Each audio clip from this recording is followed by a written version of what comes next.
Hi guys, ఈరోజు మనం అభినేత్రి in the mask 67వ ఎపిసోడ్లోకి వెళ్దామా.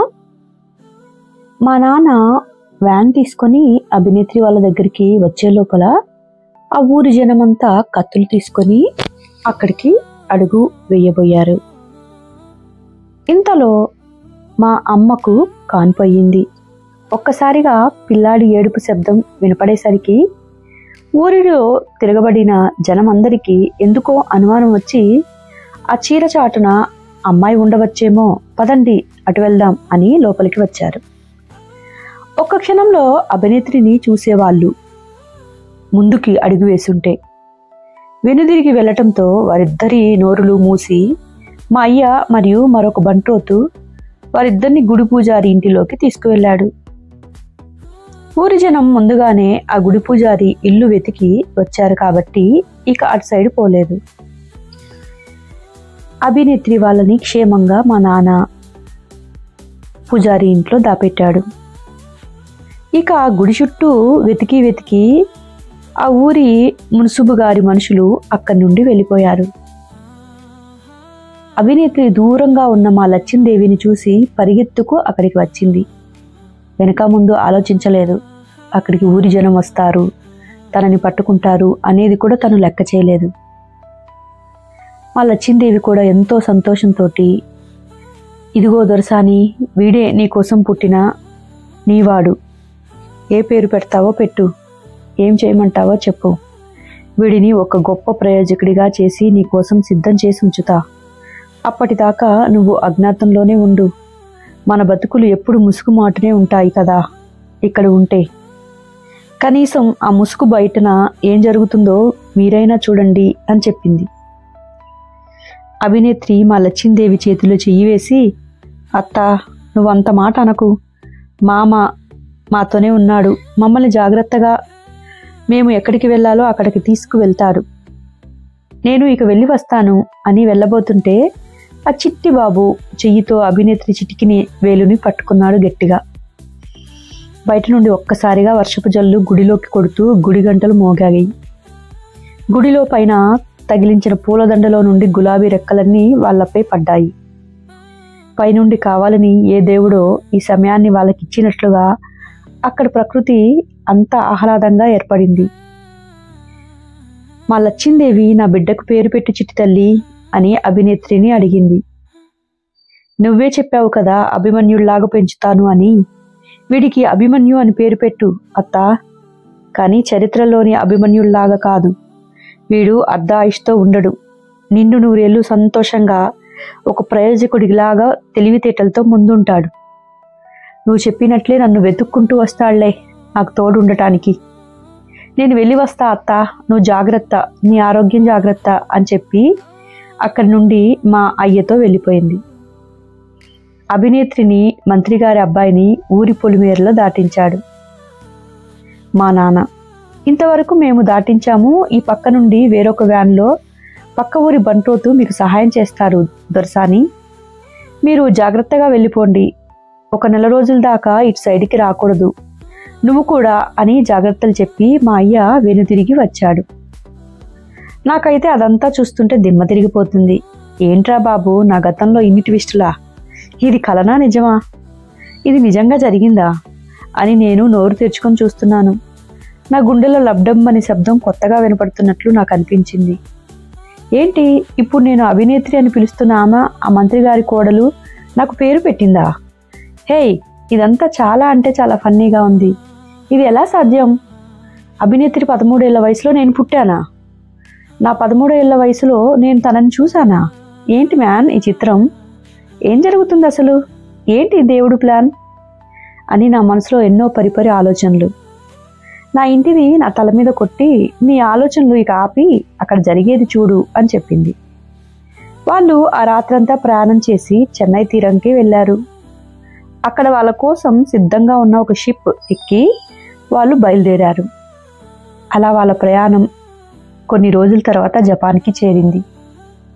ముందుగానే పెద్ద దొరసాని అభినేత్రి వాళ్ళ నాన్నకి ఫోన్ కాల్ చేసి చెప్పటం వలన అక్కడ అతను వాళ్ళని రిసీవ్ చేసుకున్నాడు. వాళ్ళ నాన్న మొదటిసారి అభినేత్రిని చూసి మురిసిపోయాడు. అభినేత్రికి తన తల్లి చిన్నప్పటి నుండి కొన్ని చిన్న చిన్న జపాన్ మాటలు నేర్పించడం వల్ల తను వాళ్ళ నాన్నతో కమ్యూనికేట్ చేయగలుగుతుంది. కానీ తను అక్కడికి వచ్చినా కూడా వాళ్ళ అమ్మనే గుర్తు చేసుకొని మధ్య మధ్యలో దిగులుగా ఉండేది. ఇంతకీ ఇంటికి ఫోన్ చేయటం వలన అక్కడ పరిస్థితి అప్పుడే మారేలాగా లేదు అని మాత్రం తెలుసుకున్నారు.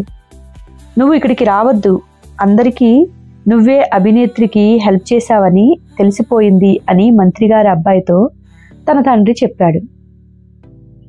అప్పటి నుండి ఆ ఊరిలో ఆచారాలకి అరిష్టం జరిగిందని, ఆ ఊరి దేవత తంతులో ఒక అమ్మాయి పాల్గొనకుండా ఊరు దాటి వెళ్ళటం అనేది ఆ ఊరి జనమంతా జీర్ణించుకోలేకపోయారు.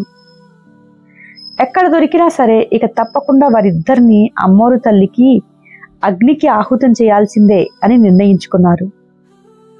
అలా కొన్ని సంవత్సరాలు గడిచాయి. అభినేత్రికి మరియు మంత్రి గారి అబ్బాయికి అక్కడ కాలేజీల్లో స్కూళ్ళల్లో చేర్పించి అభినేత్రి తండ్రి వారికి అన్ని విధాలా హెల్ప్ చేశాడు. అలా అభినేత్రికి మరియు మంత్రి గారి అబ్బాయికి సహవాసం కొంచెం పెరిగింది.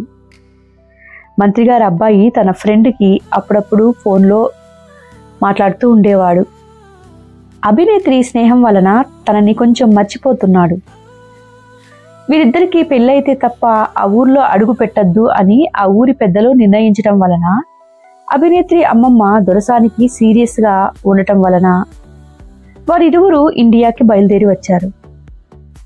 అమ్మమ్మ మంచం మీద ఉంది. వీరిద్దరూ అందరి సమక్షంలో పెళ్లి చేసుకోవాల్సి వచ్చింది. లేదంటే ఆ ఊరికి పట్టిన అరిష్టం పోదు అని ఆ ఊరి జనమంతా నిలదీశారు. మంత్రి గారి అబ్బాయికి ఇక తప్పలేదు. మరో పక్క ఊరి మంత్రి గారి అబ్బాయి ఆ పెళ్లిని చూసుకుని తట్టుకోలేకపోయాడు. ఇటు అమ్మమ్మని చూడాలి అంటే తన మెడలో తాళి ఉంటే తప్ప ఊరిలో అడుగు పెట్టడం కుదరదు అని పెద్దలు చెప్పారు.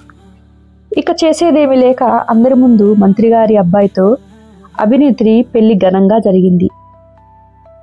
కానీ ఆ చీకటి మనుషుల మధ్యలో మరొక కన్ను అభినేత్రిని చూసి విలవిలా ఏడ్చింది. అభినేత్రి 19వ సంవత్సరంలోనే తన చదువునంతా ముగించుకుంది. ఇక తను జపాన్ వెళ్ళాలి అని అనుకోలేదు, కానీ ఆ ఊర్లో కూడా ఉండాలి అని అనుకోవటం లేదు. అభినేత్రి ఆ ఊరి జనంలో చిన్న చిన్నగా మాట్లాడుతూ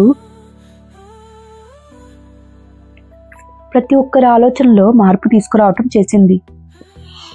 ఒకరోజు తను అలా ఆడవాళ్ళని కూర్చోబెట్టుకొని మాట్లాడుతుంటే మంత్రి గారింటికి ఒక నార్త్ ఇండియన్ డైరెక్టర్ వచ్చారు. అభినేత్రి వాళ్ళతో ఎంతో చక్కగా అభినయిస్తూ మాట్లాడటం గమనించి, మీ కోడల్ని మంచి నటిగా చేయొచ్చు, తన కళ్ళల్లోనే చాలా అంటే చాలా భావాలు పలికిస్తుంది అని ఎంతో ఒప్పించి తనతో పాటు ముంబైకి తీసుకువెళ్ళాడు. అలా ముంబైలో అడుగుపెట్టిన అభినేత్రి మొదటి సినిమాలోనే చాలా అంటే చాలా సూపర్ హిట్ అయ్యేలాగా నటించింది. మరోవైపు మంత్రి గారి కొడుకు తన రాజకీయ జీవితానికి కూడా అడుగులు పడ్డాయి. వారిద్దరూ ఎంతో అన్యోన్యంగా చాలా అంటే చాలా స్నేహంగా అందరి ముందు జీవిస్తున్నారు. కానీ వారిరువురికి ఇంకా వైవాహిక బంధానికి ఆరంభం చేయాలి అంటే పునాది పడలేదు. ప్రతి ఒక్కరికి ముంబైలో సౌత్ నుండి వచ్చిన అమ్మాయి చాలా చక్కగా చేస్తుంది అని పేరు పడిపోయింది. మంత్రి గారి అబ్బాయి తన రాజకీయ భవిష్యత్తును కూడా గట్టిగా నిర్మించుకున్నాడు. ఆ సంవత్సరం వచ్చిన ఎలక్షన్లో తను గెలిచి మంత్రిగా అయ్యాడు. వాళ్ళ నాన్న కూడా ఎంతో గర్వించి, నా సహాయం లేకుండానే నువ్వు సొంతగా నుంచొని మరీ గెలవటం నాకు చాలా అంటే చాలా గర్వంగా ఉంది. నీలో కూడా నేను చాలా మార్పును చూశాను. అదంతా అమ్మాయి నీ మీద చూపించే అభిమానం వల్లనే జరిగింది అని దీవించాడు. మంత్రి గారి అబ్బాయిని అభినేత్రి ఇష్టపడటం మొదలుపెట్టింది. తన ప్రేమలో మునిగిపోయేలా మంత్రి గారి అబ్బాయిని కూడా చేయగలిగింది. ఒకరోజు మూవీ షూటింగ్ అయిపోయాక డైరెక్ట్గా మంత్రి గారి అబ్బాయి అందరితో మాట్లాడుతుంటే, వారందరికీ ఈరోజు సెలవు, మీరు ఇంటికి వెళ్ళిపోండి అని చెప్పింది. మంత్రి గారి అబ్బాయి, ఏమిటి ఈ దొరసాని, ఈరోజు షూటింగ్ లేదా, ఇంత ఎర్లీగా వచ్చారు అని తన రూమ్లోకి వస్తూ అడిగాడు. తమరికి నాతో గడపాలంటే బోరుగా ఉంటుందా ఏంటి, నేను మరి తిరిగి షూటింగ్కి వెళ్ళిపోనా అని అడిగింది. అయ్యో, మీతో గడపడానికి నాకు బోరా, దొరసానితో గడపాలి అంటే ఎక్కడో అదృష్టం చేసుకొని ఉండాలి అని మాట్లాడుతుంటే అభినేత్రి తనకు దగ్గరగా వచ్చి తన నోటిని చేతివేళ్లతో మూసివేసింది. అతని చేతిని పట్టుకొని, నన్ను ఇలా పట్టుకొని జీవితాంతం నీ చేతివేల స్పర్శతో నాకు స్వర్గాన్ని చూపించగలవా? ఈ లోకాన్ని మర్చిపోవాలి, నేను ఈ లోకంలోనే ఉండిపోవాలి, నీ లోకంలోనే ఉండిపోవాలి, మనకి ఒక లోకాన్ని సృష్టించుకుందాం అని అడిగింది. అభినేత్రికి వాళ్ళ అమ్మమ్మ ఇచ్చిన ఆ సుగంధ తైలం వలన వచ్చే సువాసన తన నుండి ఉవ్వెత్తును వెదజల్లుతుంటే మంత్రి గారి అబ్బాయి తనకి దాసోహం అవ్వక ఏం చేస్తాడు? ఒక్కసారిగా తన హృదయం 180కి కొట్టుకుంటుంటే గట్టిగా అభినేత్రిని కౌగిలించుకున్నాడు. తనకి ఆ క్షణం ఎవరు గుర్తు రాలేదు, తన కళ్ళ ముందు అభినేత్రి తప్ప. తను అలాగే అభినేత్రిని ఎత్తుకొని తన రూంలోకి తీసుకువెళ్ళాడు. తనని అలా బెడ్ మీద పడుకోబెట్టినప్పుడు తను మొదటిసారి అభినేత్రిని ఆ ఆలోచనతో చూడటం. అభినేత్రిని చూస్తుంటే తనకి మతిపోతున్నట్లు అనిపిస్తుంది. ఇన్ని రోజులు ఇంత అందం నా ముందు ఉన్నా కూడా నేను చూడలేదా? లేక ఇప్పుడే ఇంత అందంగా తను తయారయ్యిందా అని మనసులో అనుకుంటున్నాడు. హాయ్ గైస్, ఈ రోజుతోటి ఈ ఎపిసోడ్ అయిపోయింది. మీకు నచ్చిందనే అనుకుంటున్నాను. అభినేత్రికి మంత్రి గారి అబ్బాయికి మంచి జోడు కుదిరింది కదా. మరి ముందు ముందు వారిద్దరి జీవితంలో ఏం జరగబోతుంది? మరి మనకి కథ చెప్పే అబ్బాయి అభినేత్రికి ఎలా దగ్గర అవుతాడు? ఆ ఊరి జనమంతా అభినేత్రి వాళ్ళని క్షమించారా? ఇవన్నీ మనం నెక్స్ట్ ఎపిసోడ్స్, ముందు రాబోయే ఎపిసోడ్స్లలో తెలుసుకుందామా? ఈ కథ మీకు నచ్చితే మీరు షేర్ చేయండి, లైక్ అండ్ కామెంట్ చేయటం మర్చిపోకండి. ఉంటాను. ఇట్లు మీ అనుశ్రీ మెండు. Thank you.